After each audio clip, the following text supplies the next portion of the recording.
Hi dear friends, എല്ലാവർക്കും റമോസ് വേയിലേക്ക് സ്വാഗതം. ഇന്ന് ഞാൻ വന്നിരിക്കുന്നത് ഒരു തോരൻ റെസിപ്പി ആയിട്ടാണ്. അപ്പോൾ ഇന്ന് ഞാൻ തയ്യാറാക്കാൻ പോകുന്നത് കോളിഫ്ലവറും അതുപോലെ മുട്ടയും കൂടെ വെച്ചിട്ടുള്ളൊരു തോരനാണ്. അതിന് വേണ്ടിയിട്ട് ഒരു കോളിഫ്ലവർ ഞാനിവിടെ എടുത്തിട്ടുണ്ട്. അത് നമ്മൾ നന്നായിട്ട് കഴുകി വൃത്തിയാക്കി എടുക്കണം. കോളിഫ്ലവർ കഴുകുമ്പോൾ നമ്മൾ കുറച്ച് മഞ്ഞൾപ്പൊടിയും കൂടി ഇട്ട് കഴുകുന്നത് കുറച്ചുകൂടെ നല്ലതായിരിക്കും. ഇനി നമുക്ക് തോരൻ ആവശ്യമായ ഇൻഗ്രീഡിയൻസ് നമുക്ക് നോക്കാം. മുട്ട വേണം. ഞാനിവിടെ ഒരു 3 മുട്ട എടുത്തിട്ടുണ്ട്.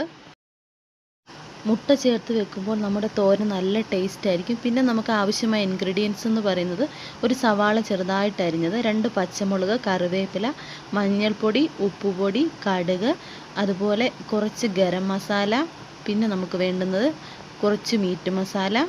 പിന്നെ നമുക്ക് ആവശ്യമായ ഇൻഗ്രീഡിയൻസ് എന്ന് പറയുന്നത് തേങ്ങ വേണം. തേങ്ങ ചിരകിയത് എടുക്കണം. ഇനി നമുക്ക് ഒരു പാത്രം വെച്ചതിന് ശേഷം റൈസ് ബ്രാൻ ഓയിൽ ഒഴിച്ച് ആവശ്യത്തിനുള്ള കടുക് ഇട്ട് പൊട്ടിക്കാം. നമ്മുടെ കടുകൊക്കെ നന്നായി പൊട്ടി വന്നതിന് ശേഷം നമുക്ക് അരിഞ്ഞു വെച്ചിരിക്കുന്ന കോളിഫ്ലവർ അതിലേക്ക് ഇട്ട് കൊടുത്ത് നന്നായിട്ട് മിക്സ് ചെയ്ത് കൊടുക്കണം.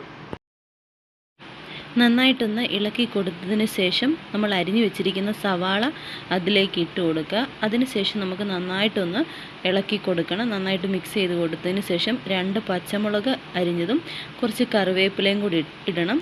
എന്നിട്ട് ആവശ്യത്തിനുള്ള ഉപ്പും കൂടി ഇട്ട് നന്നായിട്ടൊന്ന് മിക്സ് ചെയ്യണം. നമുക്കിനി ഇതിലേക്ക് ആവശ്യമായ മഞ്ഞൾപ്പൊടി ചേർത്ത് കൊടുക്കാം.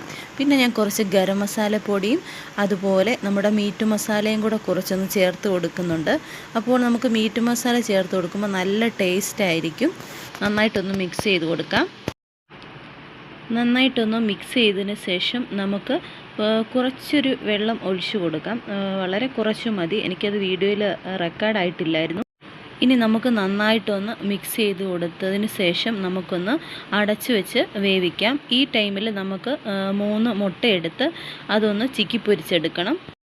അതിന് വേണ്ടിയിട്ട് നമുക്ക് മറ്റൊരു ഫ്രൈ പാനിൽ കുറച്ച് ഓയിൽ ഒഴിച്ച് കൊടുത്തതിന് ശേഷം നമുക്ക് 3 മുട്ട അതിലേക്ക് ഇട്ട് കൊടുക്കണം. നമ്മുടെ തോരനൊന്ന് നമുക്കിനി മൂടി വെച്ച് വേവിക്കാം. ഇനി നമുക്ക് ഫ്രൈ പാൻ വെച്ചതിന് ശേഷം മുട്ട അതിലേക്ക് ഇട്ട് കൊടുക്കാം.